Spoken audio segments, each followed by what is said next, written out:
never too late. Do you know who you are? I don't mean your name, unless you're in one of the stages of Alzheimer's or had a little too much to drink before you came here today. You can probably remember that. And I don't mean for the answer to be the same as a philosopher or playwright might come up with, like Descartes' I think, therefore I am, or Shakespeare's to be or not to be, that is the question, and similar expressions. And I also don't mean for the answer to be the same as if a psychiatrist or psychologist had asked you, where the answer is often husband or wife, father or mother, son or daughter. I mean from a business perspective, from a career perspective. Do you know who you are?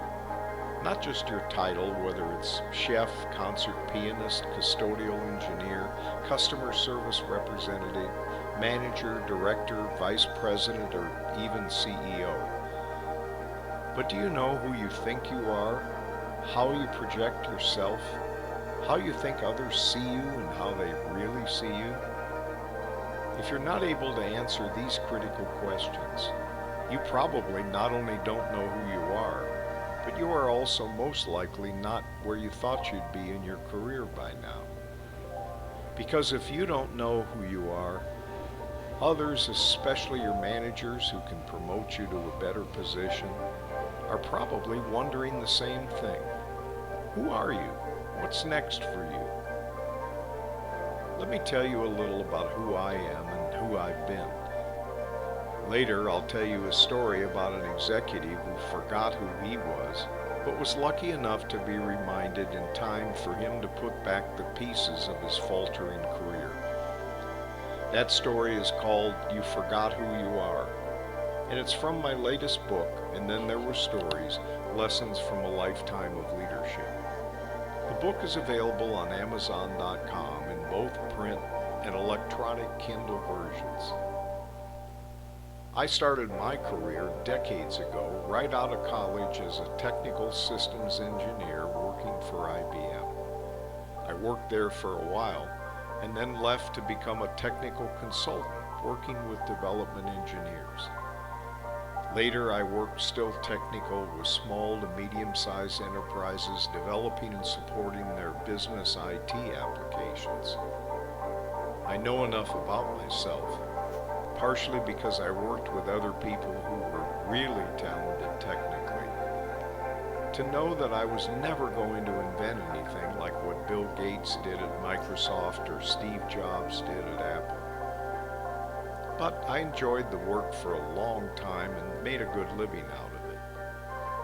But as I grew older, I more and more had that gnawing feeling many of us get when we know we're missing something.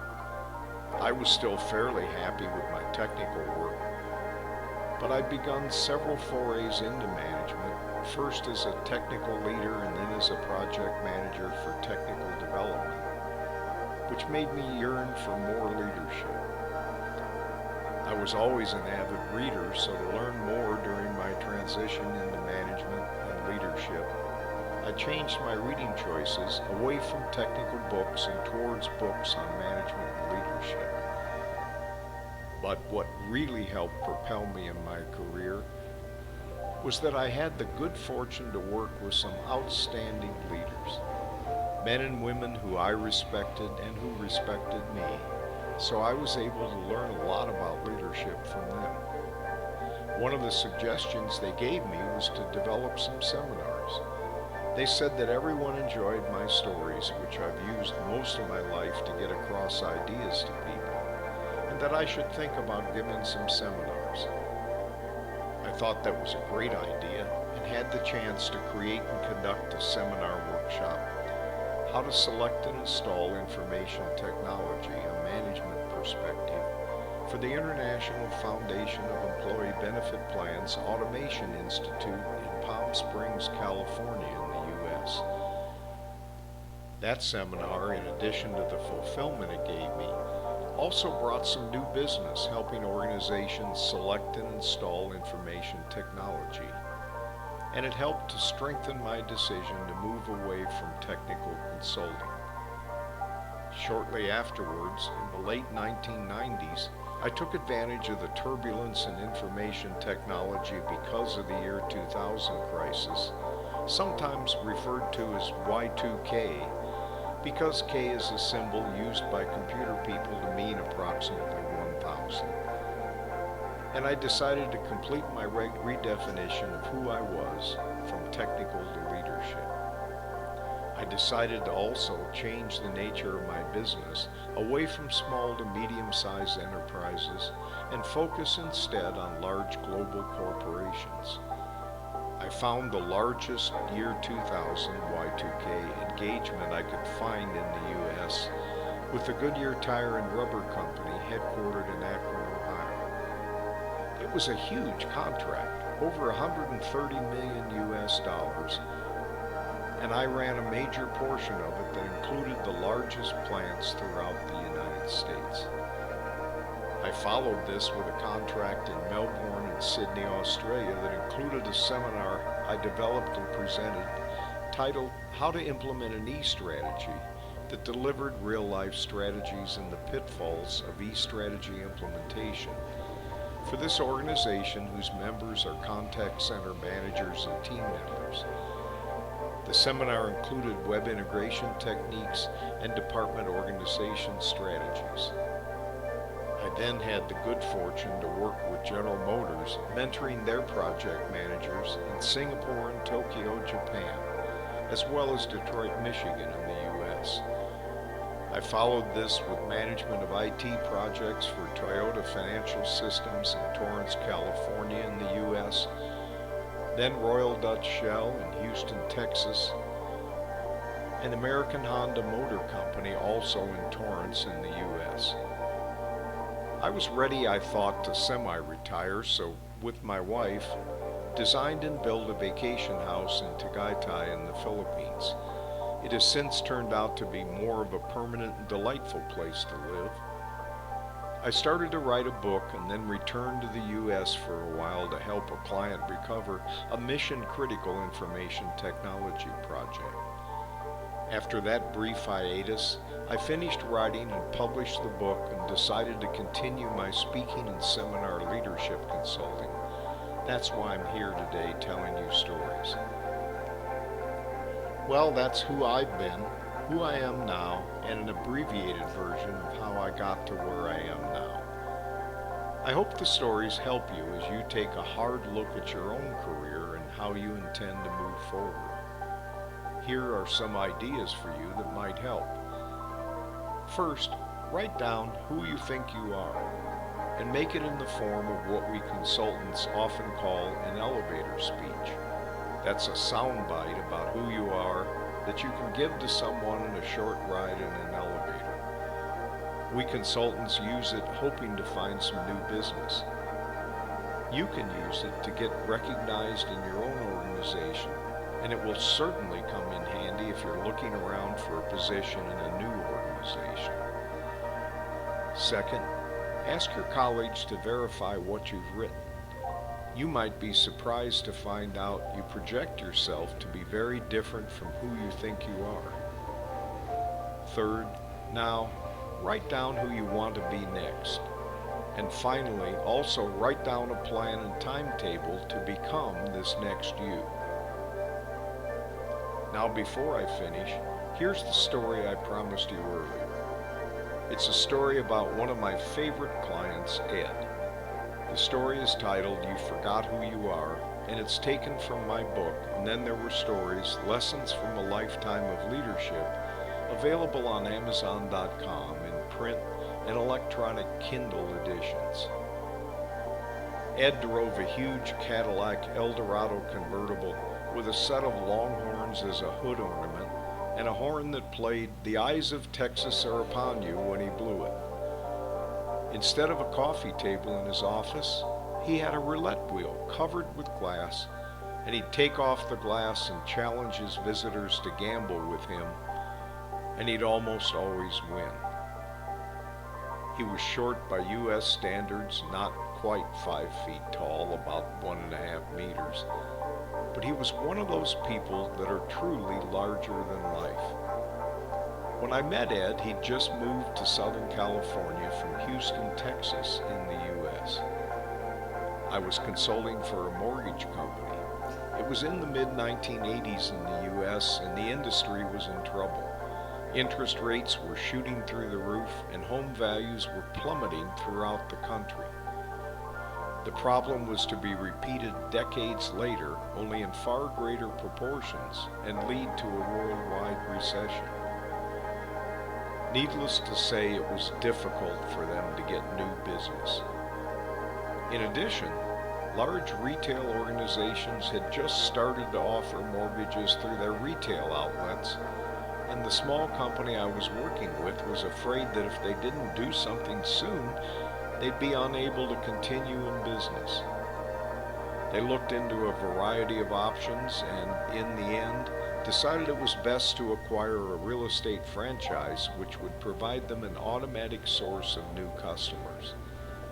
It was at the time that the real estate franchise business was just starting to boom, so they felt they were getting in on the ground floor of something. Unfortunately, they were in too much of a hurry, and the company they bought contained a host of problems, including the president who'd used every shady trick in the book to build his company. After not too long a time, they fired the president and went on a nationwide search for a new one. They enlisted a premier search agency to find their new president, and the agency had managed to discover Ed. Ed had built up a successful real estate business in St. Louis, Missouri in the Midwest in the U.S., and sold it to the most successful of large real estate franchising companies. As you'll soon see, in addition to the money he got for selling the business, he got some of the best advice he ever received. Shortly after he sold his business, Ed started having trouble selling real estate. It was a real problem for Ed, not only for his ego, but also because a large part of his profit in the sale of his business was based upon a complicated formula of how much new business he was able to bring in for the first 3 years after the sale. Gil, the chairman of the real estate franchising business, flew in to meet with Ed. It was certainly not a social call. Gil spent 3 full days with Ed, first reviewing all of his plans, and then attending sales meetings and working with Ed and individual salespeople as they tried to revive the business. I've got some other stories about stress, but trust me, no matter how much stress you think you've been under at any time of your life, it's nothing compared to what happened to Ed. He spent several 16 to 18-hour days of pure misery. Gil was not only relentless, he was obnoxious. He told Ed he couldn't believe how bad he was. He threatened to sue Ed and not only take away all the money he'd already given him for his business, but to add millions to the lawsuit for false representation. At the end of the long 3rd day, Gil said to Ed, "What's the most expensive restaurant in town?" "The dining room at the Ritz-Carlton," Ed replied immediately. "It's where I used to take all of my good clients to celebrate. My wife and I stayed there years ago on our honeymoon." "Make us a reservation for dinner tonight," Gil ordered. "Call your wife, tell her to join us there. I've got some things to say, and I want her to hear them as well." Ed did as he was told and warned his wife, who'd already heard the stories of what had been transpiring the last few days, to expect the worst. Ed and his wife met Gil at the Ritz-Carlton and held their breath, waiting for another tirade from Gil, but instead he was charming. He ordered champagne and caviar and told stories of how he'd built up his real estate franchising business. Then he paused and said, "But enough about me. That's not why I invited you here." Ed and his wife thought, boy, this was it. Now the axe will drop and we'll find out how much trouble we're really in.